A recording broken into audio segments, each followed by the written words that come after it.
how do you achieve the deepest squat with the most vertical torso? This is a question that I get asked if people want to work on their deep front squats or especially on their deep overhead squats. So trying to get down nice and deep without bending the back so the torso stays vertical and going as low as possible.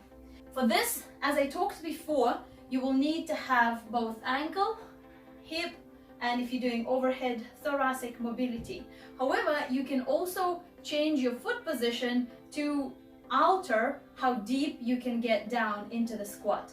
So if you have ever done pistol squat or foot and knee together squat, if you can go ahead and try it out right now, you will notice that in order to squat down, your torso has to lean quite a bit forward, like this. So if I was to try to keep my torso vertical, then I can only get down to here, and then I would topple backwards. My ankle mobility is preventing me from going any deeper. So if I wanted to go any deeper here, then I would have to lean forward or bend my back. So come here. So I would have to compromise on something. So if I wanted to get lower than that, I will have to widen my stance. That's why very few people, most of them children and toddlers, can squat with their knees and feet together all the way down while their back is straight. Remember that children are not miniature humans. Children have very different body type. They have very short legs, long torso, narrow pelvises. So children, what they can do is not the same as what adults can do. So whenever you see people comparing, oh, this baby is performing the perfect squat, it is a wrong comparison. Babies have very different body structure from adults. So doing feet together, knees together squats or very narrow squats with your torso vertical or your back straight is very difficult for a lot of people, especially for people with long legs, and that's totally normal. So if you wanted to get lower into the squat, you will have to stand wider and or you will have to turn your feet out depending on the shape of your pelvis.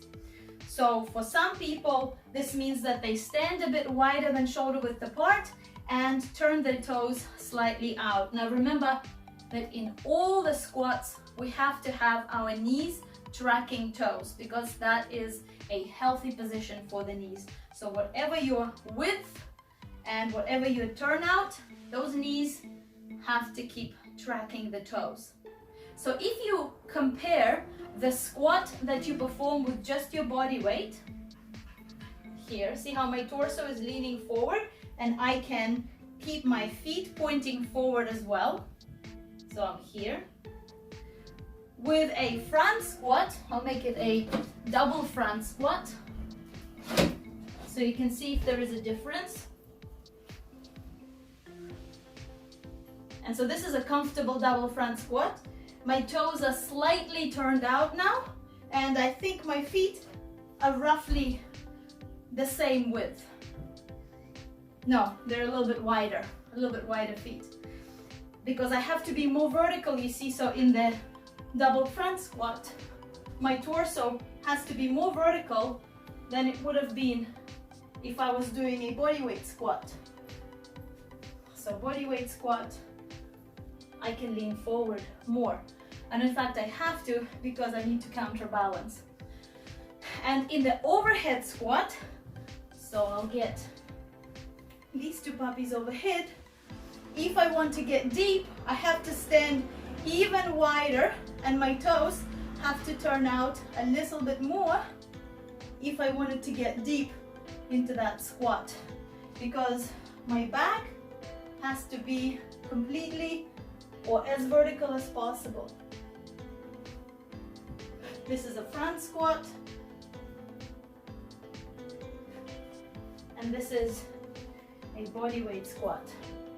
Can lean forward a bit more. So when you are squatting with weight or without, play around with your foot position and the width of your stance in order to determine which position is the best for which squat. And depending on the type of squat, your foot position and the width of your stance will change. One issue I always observe with people who have tight ankles, so inflexible ankles, meaning they cannot push their knees far enough past the toes, is they have to stand wider in order to squat. The reason being is that if you watch me squat here, so I'm going to again use a double front squat, watch how far my knees have to go beyond my toes. So see, they have to go quite a bit beyond my toes because I have healthy ankle mobility. Now, if I didn't have healthy ankle mobility, my knees would stop here and then I would have to lean forward.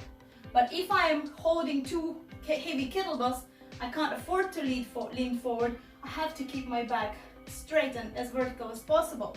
So what people do is they stand wide, because when you stand wider, you don't have to push your knees past your toes as much. So if I'm here, if you watch my knees, they don't have to go past my toes as much. So it's like a sumo squat. However, in order to pull off that sumo squat, you have to have a lot of hip mobility. So just as in any system, you would have one joint compensating for lack of movement in another joint. So if you're squatting and your ankles are tight, then other joints will have to compensate for lack of mobility unless you want to decrease your range of movement. So it is best if your hips are compensating. Of course, it is best if you just get mobile ankles and work on it and then improve your ankle mobility. That's number one. Number two, compensate with your hips. So stand wider and squat like this, pushing your knees out, and continue working on your ankle mobility. But what you want to avoid is compensating either with your knees, i.e. collapsing your knees inwards. This is a very common error for people with tight ankles, or going down and then the feet are going out and the knees are staying in place. So it's the same thing, right? Knees are falling inwards. And second, compensating via the lower back. So you're going down, and then because ankles can't bend, so knees can't go forward anymore, hips don't go any further, what you do is tuck your lower back and try to stay here. And that is a big no-no, because those joints, they have to be stable. Those joints are the joints that require stability, not mobility. One thing to keep in mind, you can compensate for lack of ankle mobility by using more mobility through your hips to a point. If you're at the point where you are squatting really wide and you're squatting through here, you can injure your hip capsule and you can actually damage the hip joint. So whenever one joint has to excessively compensate for the tightness in another joint by becoming unnaturally mobile, you also might have seen it with people who do CrossFit and they compensate for lack of mobility in their thoracic by overly stretching their shoulders, and that results in shoulder injuries. Same thing can happen here with lack of ankle mobility and excessive compensation through the hip. I have seen both athletes and coaches get injured like this, and they damage their hip capsule.